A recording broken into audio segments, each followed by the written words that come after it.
Together and Apart, a short story by Virginia Woolf. Mrs. Dalloway introduced them, saying you will like him. The conversation began some minutes before anything was said, for both Mr. Serle and Miss Arming looked at the sky, and in both of their minds the sky went on pouring its meaning, though very differently, until the presence of Meister Serle by her side became so distinct to Miss Anning that she could not see the sky simply itself anymore, but the sky shored up by the tall body, dark eyes, grey hair, clasped hands, the stern melancholy, but she had been told falsely melancholy, face of Roderick Serle. And knowing how foolish it was, she yet felt impelled to say, "What a beautiful night." Foolish. Idiotically foolish. But if one mayn't be foolish at the age of 40 in the presence of the sky, which makes the wisest imbecile mere wisps of straw, she and Mr. Serle atoms, motes, standing there at Mrs. Dalloway's window, and their lives, seen by moonlight, as long as an insect's, and no more important. "Well," said Miss Anning, patting the sofa cushion emphatically, and down he sat beside her. Was he falsely melancholy, as they said, prompted by the sky, which seemed to make it all a little futile? What they said, what they did, she said something perfectly commonplace again. "There was a Miss Serle who lived at Canterbury when I was a girl there." With the sky in his mind, all the tombs of his ancestors immediately appeared to Mr. Serle in a blue romantic light, and his eyes expanding and darkening, he said, "Yes. We are originally a Norman family who came over with the Conqueror. That is a Richard Serle buried in the cathedral. He was a Knight of the Garter." Miss Arming felt that she had struck accidentally the true man upon whom the false man was built. Under the influence of the moon which symbolized man to her, she could see it through a chink of the curtain, and she took dips of the moon. She was capable of saying almost anything, and she settled in to disinter the true man who was buried under the false, saying to herself, "On, Stanley, on," which was a watchword of hers, a secret spur or scourge such as middle-aged people often make to flagellate some inveterate vice, hers being a deplorable timidity, or rather indolence, for it was not so much that she lacked courage but lacked energy, especially in talking to men, who frightened her rather.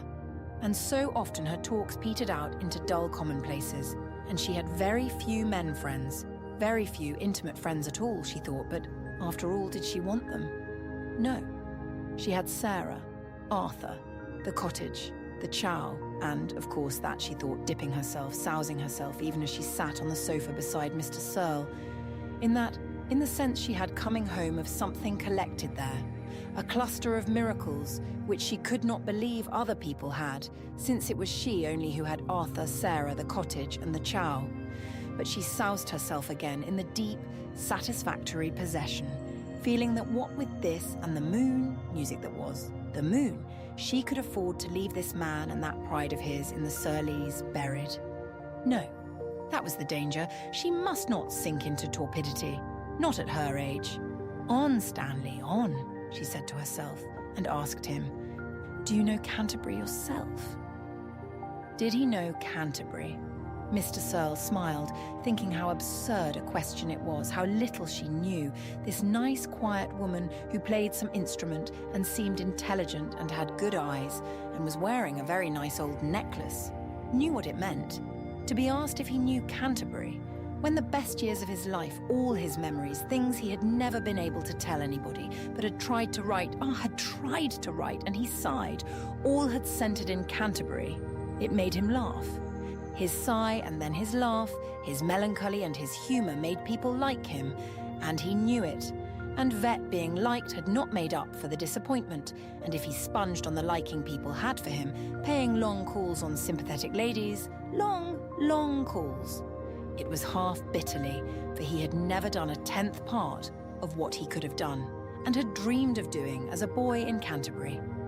With a stranger he felt a renewal of hope, because they could not say that he had not done what he had promised, and yielding to his charm would give him a fresh start at 50. She had touched the spring. Fields and flowers and grey buildings dripped down into his mind, formed silver drops on the gaunt, dark walls of his mind and dripped down. With such an image his poems often began. He felt the desire to make images now, sitting by this quiet woman. "Yes, I know Canterbury," he said reminiscently, sentimentally inviting Miss Anningfelt, discreet questions, and that was what made him interesting to so many people, and it was this extraordinary facility and responsiveness to talk on his part that had been his undoing. So he thought often, taking his studs out and putting his keys and small change on the dressing table after one of these parties, and he went out sometimes almost every night in the season, and going down to breakfast, becoming quite different, grumpy, unpleasant at breakfast to his wife, who was an invalid and never went out, but had old friends to see her sometimes, women friends for the most part, interested in Indian philosophy and different cures and different doctors, which Roderick Serle snubbed off by some caustic remark too clever for her to meet, except by gentle expostulations and a tear or two. He had failed, he often thought, because he could not cut himself off utterly from society and the company of women, which was so necessary to him, and right. He had involved himself too deep in life, and here he would cross his knees, all his movements were a little unconventional and distinguished, and not blame himself, but put the blame off upon the richness of his nature, which he compared favourably with Wordsworth's, for example. And since he had given so much to people, he felt, resting his head on his hands, they in their turn should help him. And this was the prelude, tremulous, fascinating, exciting to talk, and images bubbled up in his mind. "She's like a fruit tree, like a flowering cherry tree," he said, looking at a youngish woman with fine white hair.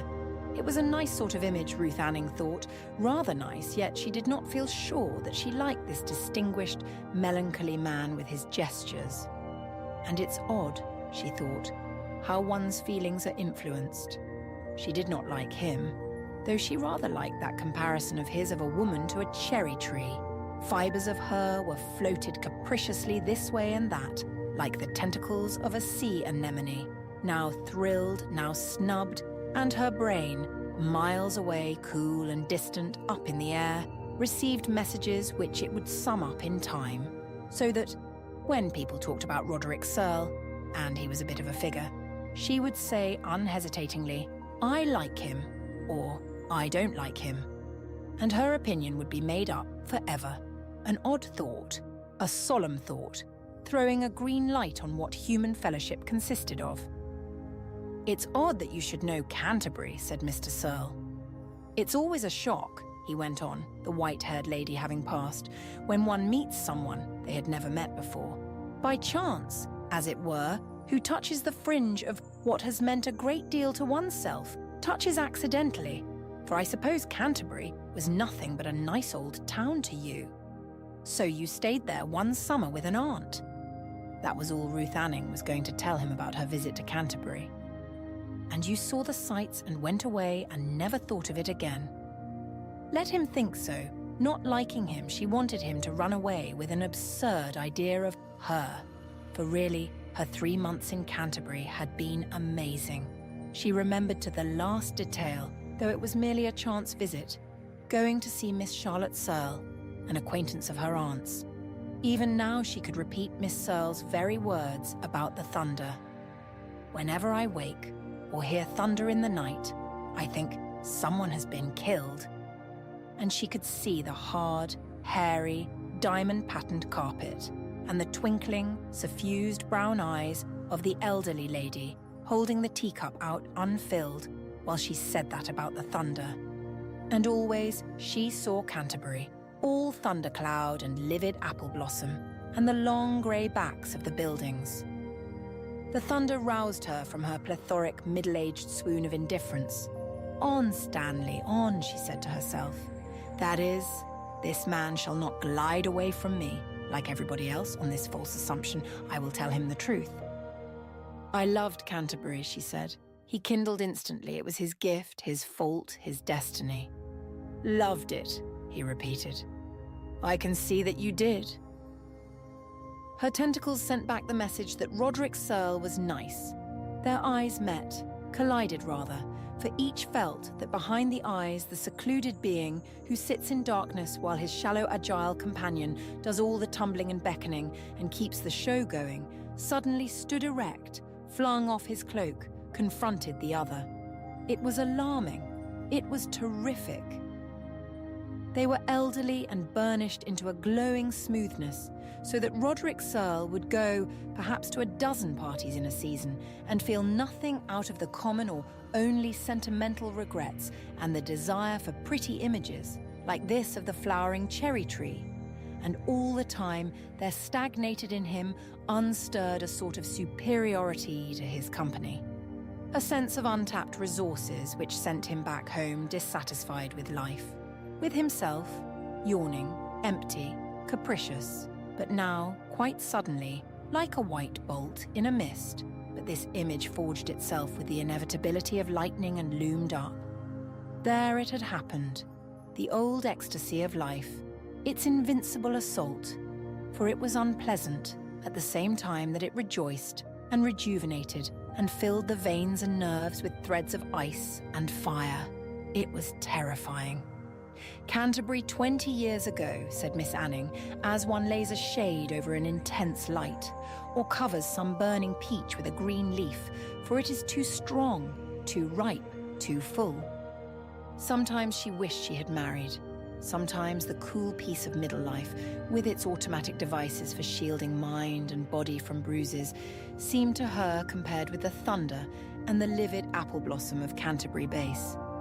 She could imagine something different, more like lightning, more intense. She could imagine some physical sensation. She could imagine... And strangely enough, for she had never seen him before, her senses, those tentacles which were thrilled and snubbed, now sent no more messages, now lay quiescent, as if she and Mr. Serle knew each other so perfectly, were in fact so closely united that they had only to float side by side down this stream. Of all things, nothing is so strange as human intercourse, she thought, because of its changes, its extraordinary irrationality, her dislike being now nothing short of the most intense and rapturous love. But directly the word love occurred to her, she rejected it, thinking again how obscure the mind was, with its very few words for all these astonishing perceptions, these alternations of pain and pleasure. For how did one name this? That is what she felt now, the withdrawal of human affection, Serle's disappearance, and the instant need they were both under to cover up what was so desolating and degrading to human nature that everyone tried to bury it decently from sight, this withdrawal, this violation of trust, and, seeking some decent acknowledged and accepted burial form, she said, "Of course, whatever they may do, they can't spoil Canterbury." He smiled. He accepted it. He crossed his knees the other way about. She did her part, he his. So things came to an end, and over them both came instantly that paralyzing blankness of feeling, when nothing bursts from the mind, when its walls appear like slate, when vacancy almost hurts, and the eyes, petrified and fixed, see the same spot, a pattern, a coal scuttle, with an exactness which is terrifying, since no emotion, no idea, no impression of any kind comes to change it, to modify it, to embellish it, since the fountains of feeling seem sealed, and as the mind turns rigid, so does the body. Stark, statuesque, so that neither Mr. Serle nor Miss Anning could move or speak, and they felt as if an enchanter had freed them, and spring flushed every vein with streams of life, when Mira Cartwright, tapping Mr. Serle archly on the shoulder, said, "I saw you at the Meistersinger, and you cut me." "Villain," said Miss Cartwright. "You don't deserve that I should ever speak to you again." And they could separate.